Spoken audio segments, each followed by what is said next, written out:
welcome to Rathods IS Academy. Today in this session, we are going to see important current affairs that appear in our today's Hindu newspaper. Actually, today is Saturday. There is no text and context and there is no opinion page. So the number of articles will be less on normally on Saturday. Okay. So now let us see only the important articles which are relevant from our examination point of view. So before seeing those articles, I want to make a small announcement, guys. We in Rathods IS Academy, we are going to start new prelims cum mains foundation batch for 2026 from April 8th onwards. And we're also going to provide you the free demo classes from April 8th to April 12th.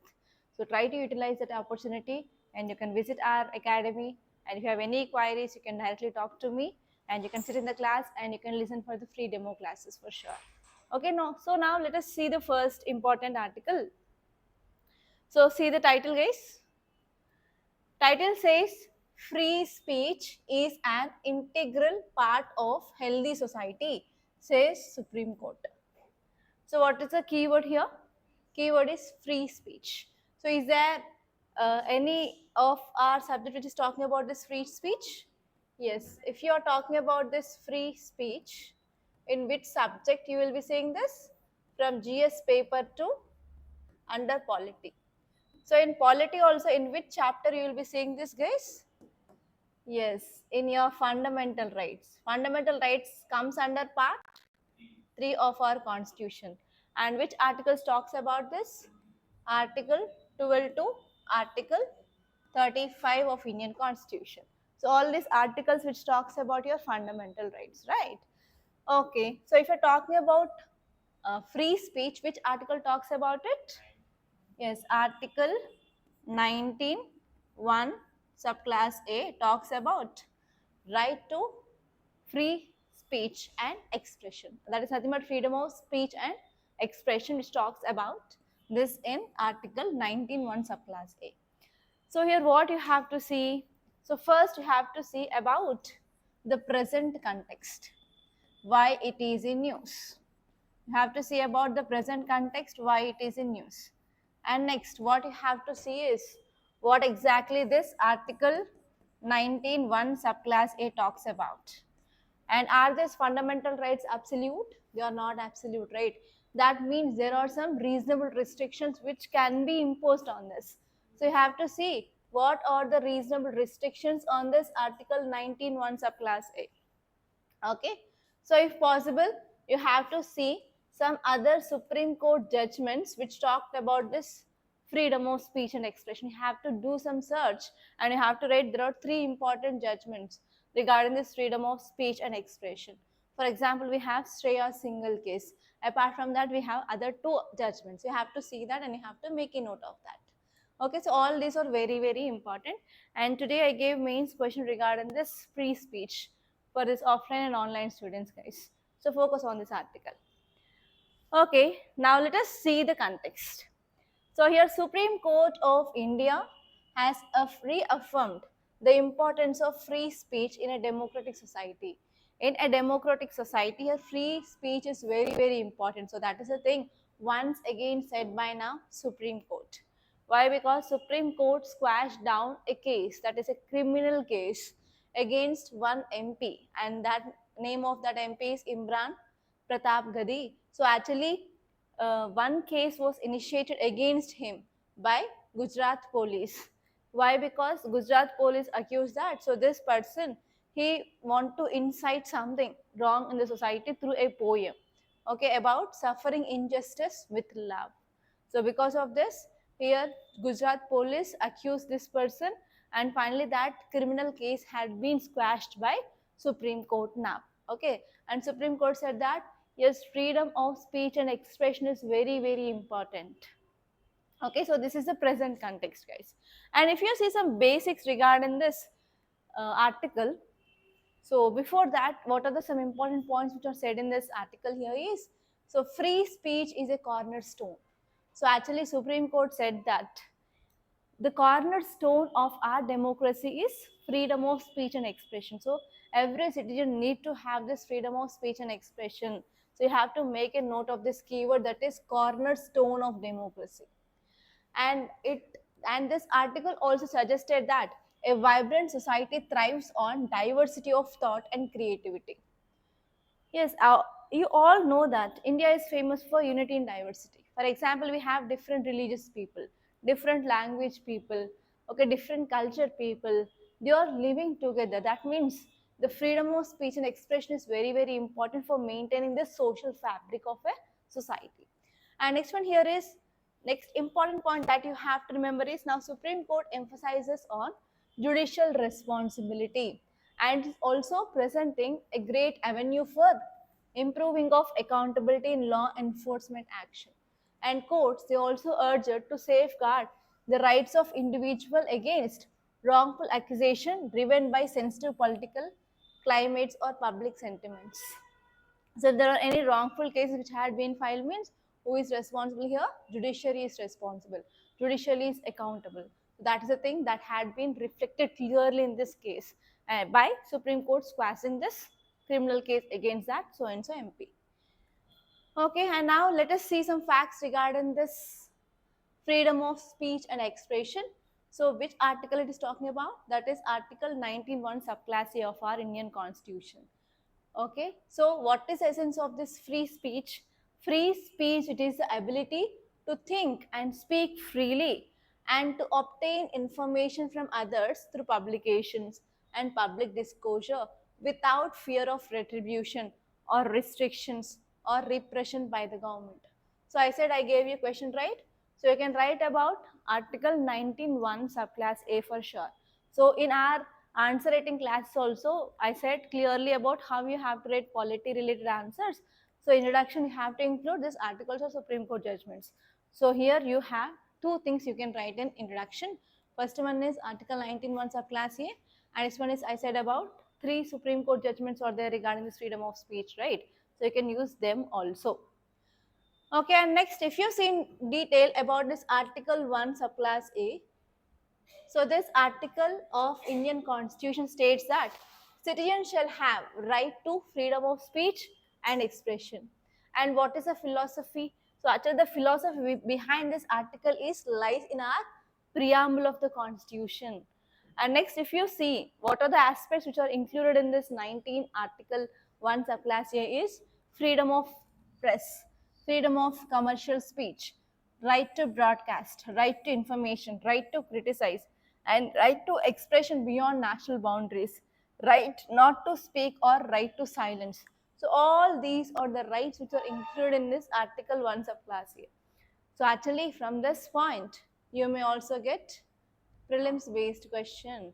So which of the following aspects are included in this Article 1 subclass A? And they may give this and they may ask which are right or which are wrong.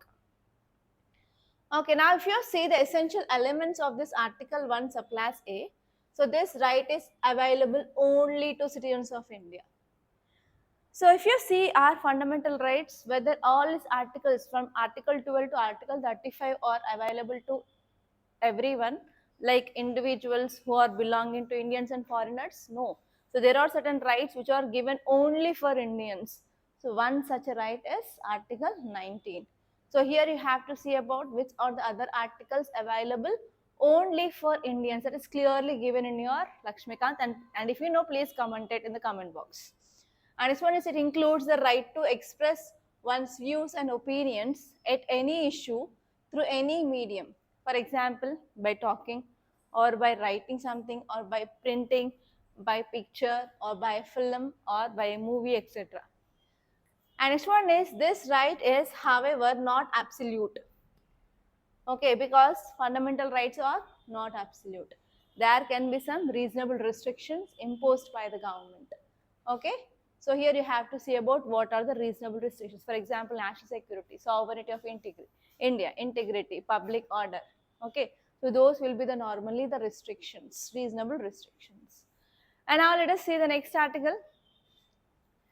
Title says India's geopolitical vision should be larger. Okay, so this article is talking about India's vision. So where we can study this topic?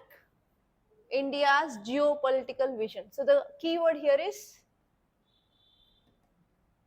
India's geopolitical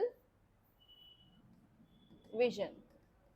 So this topic you will be studying in your GS paper 2 under international relations. So why this article is in news? Because earlier India used to actively participate in international conflict resolution. For example, do you know between India and Pakistan there was war, and one war led to the liberation of Bangladesh. So in that India actively participated, right? And even in some affairs of Mauritius, even in Sri Lanka, and even in some other countries issues also India actively participated. But now if you see in the recent days or recent past some decades, so India is not actively participating in involving in this type of conflicts. So you know, Russia-Ukraine conflict started in which year? 2022. Recently it had been completed even its 3 years anniversary, right? But did India involved in that? So even in voting in United Nations Security Council also India abstained. India don't want, right? So many a times, even this Israel-Palestine issue also, like India abstained. Okay, so this article is saying that earlier we used to participate actively, but now we are not participating. So what happens if India is not participating? That is about this article. Okay, so you may get this kind of mains questions in your UPSC for sure regarding what is India's geopolitical vision. So what is your opinion on it? Comment. Okay, so now let us see this article, guys. So if you see this article was written by India's ambassador. So I said whenever you are selecting article, you have to select article based on the person who wrote that article, right? So this article was written by India's ambassador and permanent representative to United Nations. And he acted from 2020 to 2022. And whatever information he gave is very authentic information, right? So whenever you are selecting article, you have to select that article based on the credibility of the person who wrote that, especially in editorials. Okay, so this person is very authenticated person because he worked as ambassador and permanent representative for United Nations between this 2020 to 2022. Okay, so this person he is saying about India's geopolitical role in the wake of Russian President Putin's recent acknowledgement of Prime Minister Narendra Modi's efforts in the context of ongoing Ukraine-Russia conflict. So in the recent past, yes, we are also trying to mediate between this Russia-Ukraine crisis. That means I think in our earlier current affairs classes we discussed that India's foreign policy is changing. One example here is India wants to involve in this mediation between Russia and Ukraine crisis. So despite of India's historic engagement in regional conflicts, for example, creation of Bangladesh, that is Bangladesh Liberation War of 1971. And next one here is in Maldives also we intervened, and even in Sri Lanka also we are intervened. So now there is a growing perception of India's reticence. So India is not actively participating in these international conflicts. So actually this article is saying that why we are not focusing on international, why we are not involving in other countries, because we have our own problems. What are our own problems? We have poverty, we have hunger, lack of economic growth. Okay, so because of all these things, especially we are less actively or we are not participating in this international conflicts because we are giving importance for our economy first. While economic prosperity is very vital, and actually we are neglecting to engage in meaningfully in this geopolitical disclosure. So because of this, obviously we will be having long-term strategic impacts. That is the thing which mainly said by this author. Okay, so if you're talking about this international conflicts, so nowadays these international conflicts are becoming more and more complex. For example, here US is involving, Russia is involving, some great powers are involving. So if great powers are involving, we are having a threat of what? Sanctions. So because of all these things, do we need all these good now new headaches? Already our country is having our own headaches, right? Everyone is having their own problem. So is there any need of getting new problem? No. So because of this, we are not actively engaging. But here there are certain countries they are actively engaging in this type of issues in the recent past. They are Saudi Arabia and Turkey. So if they are engaging in this kind of issues, what happens? They will be getting certain advantages or not? Yes. So here the advantage of India will be diverted to this countries like Saudi Arabia and Turkey. And next one here is why we need to involve in this type of international conflicts, because as you all know that India is a leader of global governance, and even in this global south also India is leader, right? So here if you want to maintain our historical role, so we have to involve in this kind of issues. That is the thing which mainly said here. Especially India can act as a mediator, and India can show the voice of voiceless. That means voice of underdeveloped countries. And even we have to address our own problems. And next one here is we need to go forward with this multi-alignment. So earlier we used to have a foreign policy in 1960s. So in 1960s what happened? We had Cold War. That is, we have two power blocks at that time, US on one side and Soviet Union on another side. At that time they asked whether you will be aligning with this US or Russia. So at that time, India said that no, we are non-aligned. We won't align towards USA or USSR, because we have our own problems. We have to come out of these problems first.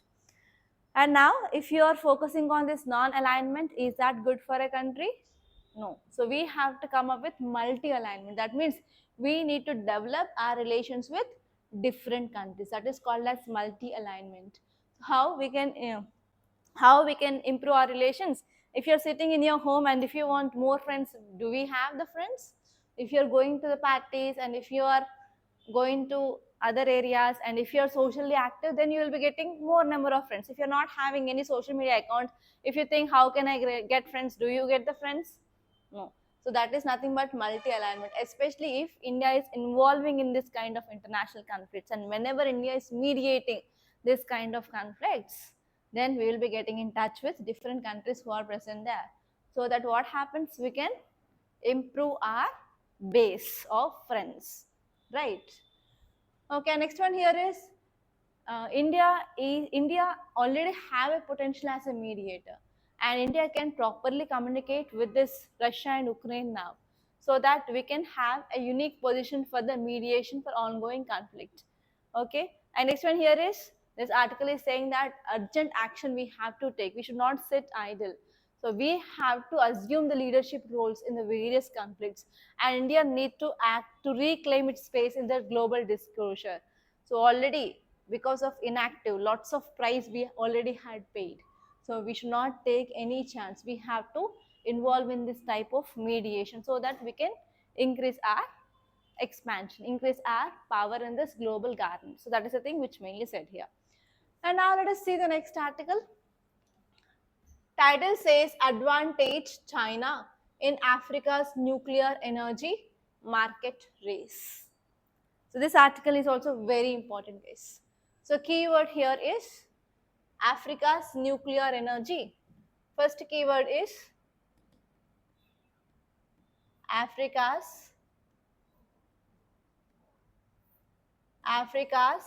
nuclear energy. Second keyword is, so because of this Africa's nuclear energy, which country is going to get benefited? China is going to get benefited. So have you heard about this nuclear energy? In which subject? In GS paper 3 under science and technology, studied about different sources of energy. There we have studied conventional, non-conventional, that is renewable and non-renewable energy. So nuclear is one example of renewable energy. So here in that chapter, what you have studied about what is this nuclear fusion reactions, what is this nuclear fusion, right? And you have studied about different materials that we can use for production of nuclear energy. So which thing that we have to use, which material we have to use? We have uranium, we have thorium, and we have plutonium. Okay, so those three materials that you have to study, especially about radioisotopes of these three things. And next you have to see about types. First of all, you have to know about nuclear reactor. So what is a nuclear reactor and what are the parts of nuclear reactor? So what are the parts of the nuclear reactor? We have moderator, we have control rods, we have coolant, and we have fissile material, right? Yes or no? And in this nuclear reactors, we have different types. So what are the types? Fast breeder nuclear reactor, and we have small modular nuclear reactors. So regarding the small modular reactors, it is in news, right? So you have to cover all those things, and especially if you're seeing from India point of view, in India where we have nuclear reactors, and with which country we are getting that technology, why it is in news recently. And even in India, in the budget also, government said that we are going to focus on small modular reactors. That means you have to clearly focus on the small modular reactors. What are they? So what are the advantages and what are the disadvantages of this small modular reactor? And from which country we are getting that technology? Okay, so all these things are important. And actually why this article is in news, because so Africa came up with one important development. So Africa came up with one announcement. So what is that announcement is?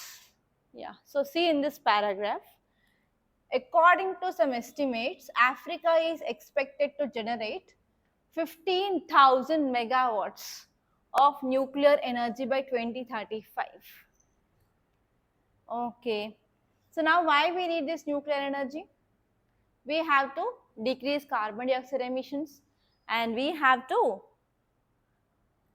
reach carbon neutrality by 2070. And we have to achieve this Paris climate deal. What is that deal about? 2 degrees to 1.5 degrees to 2 degrees centigrade of temperature we have to reduce. So for all these things, we have to move towards renewable energy. Renewable energy sources, what are there in India? We have solar, we have wind, and we have nuclear. So geothermal, tidal is very, very less comparatively, right? Okay, so if Africa is developing this nuclear energy, so here what happens? Other countries which they want to move towards renewable energy, they will be looking towards this, or right? Not. So which countries will be saying this first? European countries, because they have target of carbon neutrality achievement by 2050. India is having 20 more years, 2 decades. So now here European countries will be looking after this Africa. But what happens whenever this European countries and Russia, which is seeing at these countries, will US will be silent? US will be imposing sanctions. So if US is imposing sanctions on this Russia and as well as other countries, now already China's increasing of its influence happening in this Indian Ocean region, and also it built lots of bases in African countries. So will China will be getting benefited or not? And even, do you know about this Chinese project called as Belt and Road Initiative? So through this, what is happening? It is developing roads, it is developing railways, it is developing infrastructure. So because of this, what happened? So China will be getting more advantageous with this project, and China can exploit this nuclear energy of Africa. So this is about this topic. Clear? Okay, now let us see this in clear, what exactly they said in this article. So actually this article is saying that the war between Russia and Ukraine has highlighted the necessity of energy security. So actually the important problem here is most of these European countries will be getting energy from this Russia. But because of this Russia-Ukraine conflict, what happened? Gas pipelines and especially energy had been stalled. So because of this, now European countries are looking towards other countries to get their energy supplies. So actually here this article is saying that many countries are looking forward for this energy partnerships, especially from these African countries. So here Russia-Ukraine war has emphasized the fragility of energy security, and now it is pushing especially European nations towards diversification of their energy sources. That means rather than depending on Russia, they want to move away and they want to make agreements or memorandum of understandings with other countries which are producing this energy. And for African leaders, this situation presents a good opportunity to reconsider and to innovate their energy strategies. And especially, they came up with a statement called as 15,000 megawatts from nuclear sources they are going to produce, and the target year is by 2035 they are going to have this potential of nuclear energy. Okay, so that means nothing but we can have energy access. So if you want to have this energy access, even we need to have the proper infrastructure of transporting of this energy. Energy we can't keep in suitcase and we can come, right? So we need certain infrastructure, right? So here they are also asking for the strategic investment in this African nations so that they can produce this nuclear energy and they can sell it to the other countries. Okay, so they are expecting around $105 billion value of this African nuclear market. Okay, they are going for nuclear development in their continent.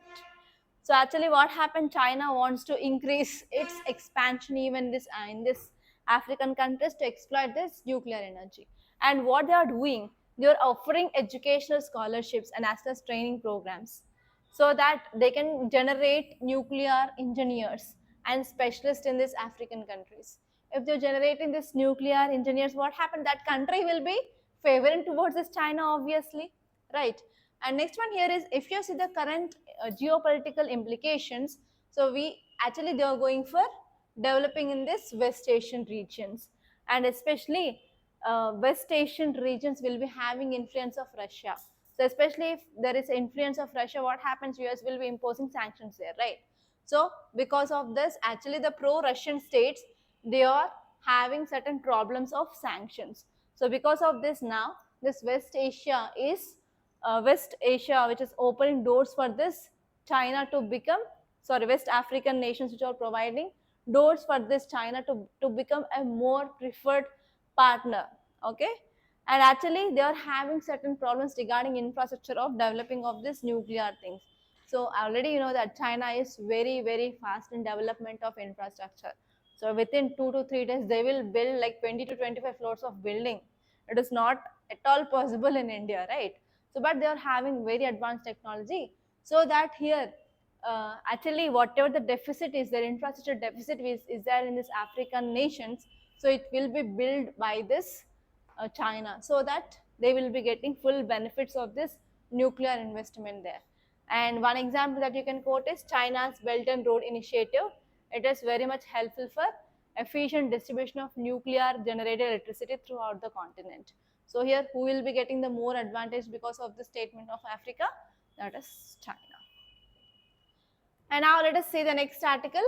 Title says, Indian courts have 1.45 lakhs contempt cases pending. So what is the keyword here?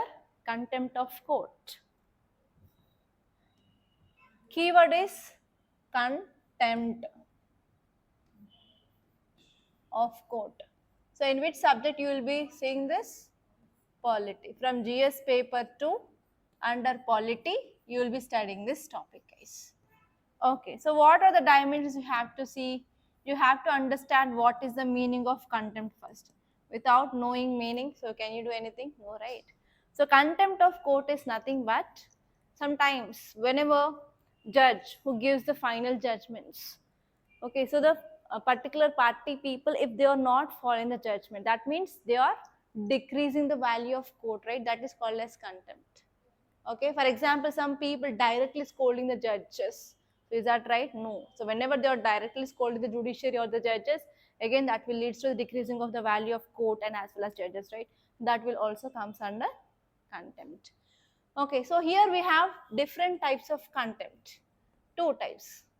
First one is civil and next one is criminal contempt.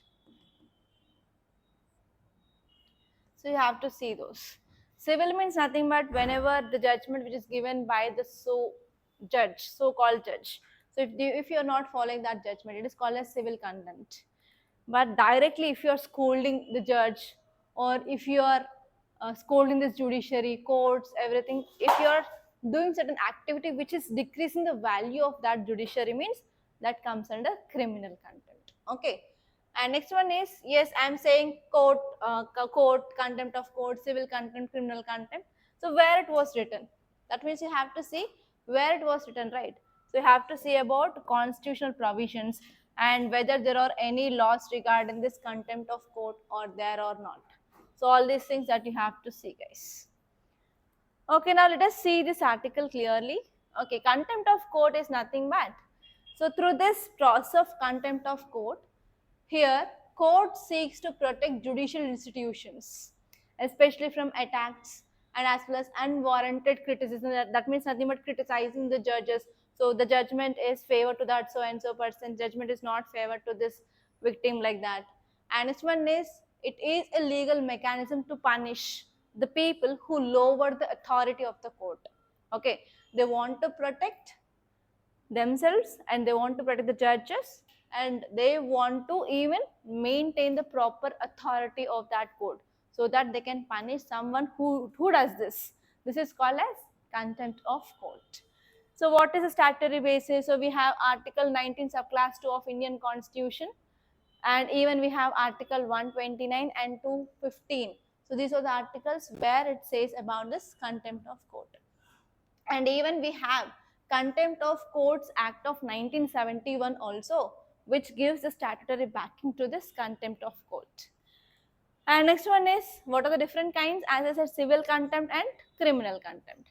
Civil contempt is nothing but willful disobedience of any judgment. If there is any judgment given by the judge, if you are not following that judgment, that is called as willful, with your will, you are voluntary doing that. That comes under civil contempt. And criminal contempt means if you are doing any publications or doing some any acts which is directly decreasing the authority of the court. For example,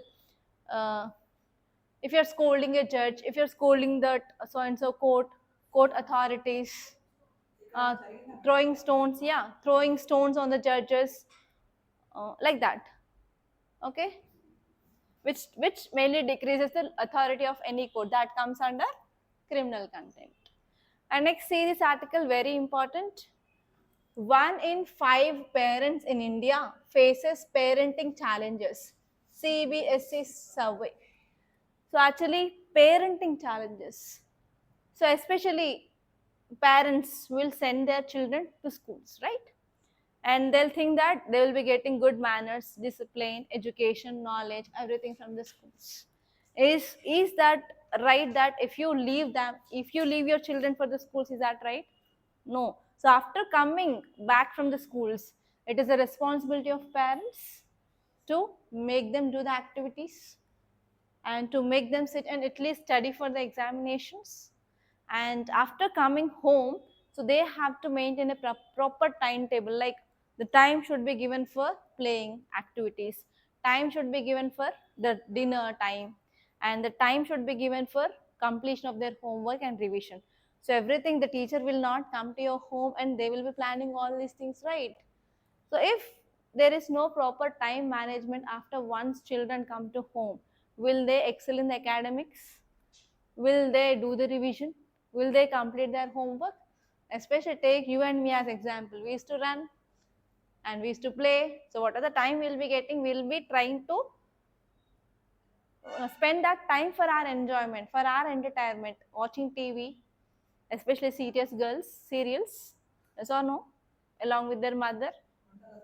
So if mother is somewhat educated or parents are educated, at least they will spend some time and they'll help the children in doing the homeworks at least. But what if the parents are illiterates? If they are going for the daily wage laborers, and if they are sending their children to the school, will they help the children in completion of their homeworks? If there is any activity or projects, will they help them? No, right? So actually this study which had been done by the CBSE school, and they found that most of the parents, they require certain support from the teachers, support from the school after the school hours. Okay. So now let us see this article. Here CBSE, that is Central Board of Secondary Education in India, initiated a parenting calendar. So they are coming up with calendar for parents only to enhance parent-child school partnership across the country. So as the part of National Education Policy 2020. So do we have this National Education Policy? Yes, right? So here, whenever you're writing about any answer regarding this National Education Policy, if you are writing about challenges, you can write this challenge. So many parents are not getting proper support.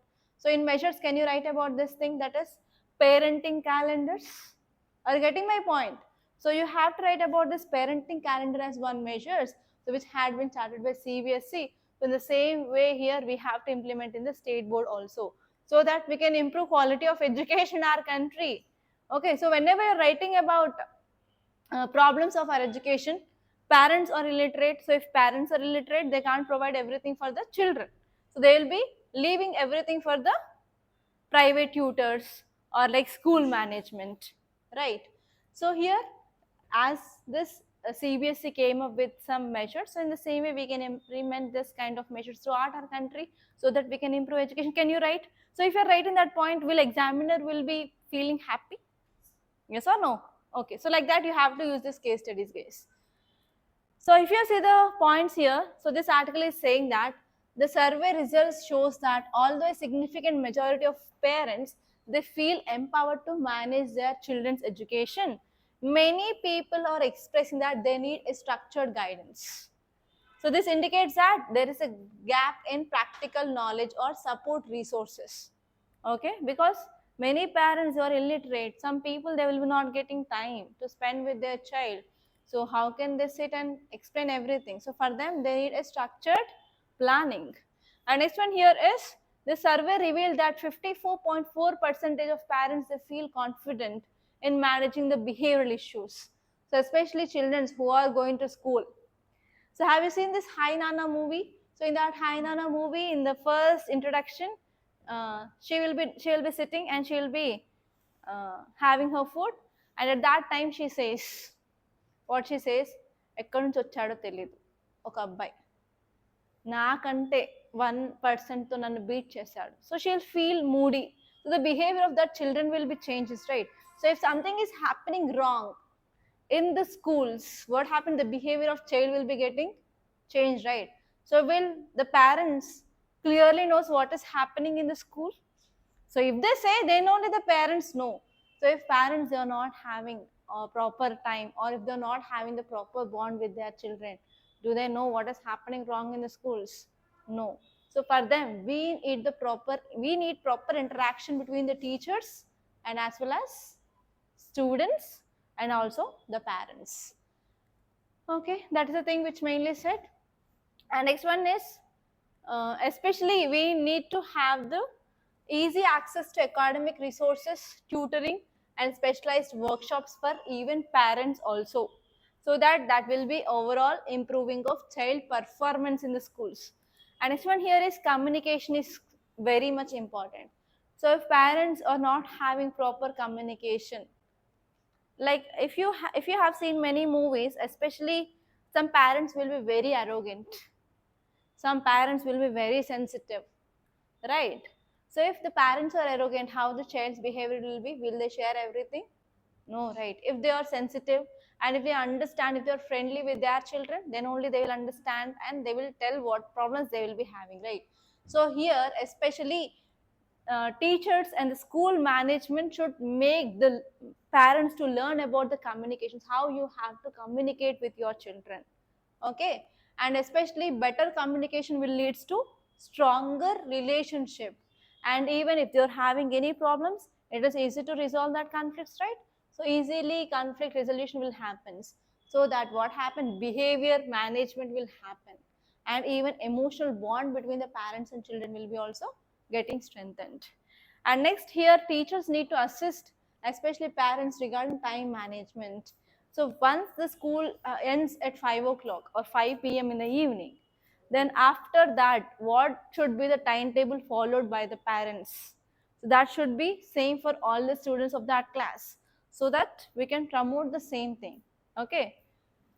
And next one here is, we have to improve even social skills and emotional intelligence even in the parents, so that we can obviously improve the outcomes in education. So this is about this topic. And next one here is, core sector growth slows to 2.9 in February from 7.1. So actually industries. So industries that you will be studying in your economy, right? And even in your geography also you will be studying about industries like iron and steel industries, textile industries, silk industries, cotton industries, right? So industries are backbone for our manufacturing sector. So this article is saying that industries are slowing down. So if industries are slowing down, what happens? What problems that we can face? Yes, unemployment will be increased. Next, hunger issue will be increased. Poverty will be increased. Next, growth will be decreased. There will be decreasing of production of goods and services in the market, increasing of migration. So all this problem will happen, right? So that is the thing that you have to see. And in the core sector, we have 8 important industries. What are there? FERNS, funds, 3 C's. F is for fertilizer, E is for electricity, R for refineries, N for natural gas, S for steel, 1C for coal. Next one is coal, crude oil, and cement. Okay, so these are the 8 core sectors. So in these 8 core sectors, there is a decreasing of slowdown. There is decreasing of growth. So we are going to have lots of problems in the future. So it is a thing that you have to see. So these are the important topics that appeared in our today's Hindu newspaper. By this I'm concluding. And if you want to join this prelims cum mains foundation course, and if you have any queries, if you want to meet me directly, you can come to our office, which is located in Ashok Nagar, exactly above Vikas Book Center, 2nd and 3rd floor, opposite sub registrar office. So you can come and you can contact me. And if you want to text me on WhatsApp, the number is 8074765513, and we are providing both on online and offline. Okay, don't miss this opportunity, guys. And thank you so much for watching, and like this class and share this class, and do subscribe to Rathods IAS Academy. Don't forget.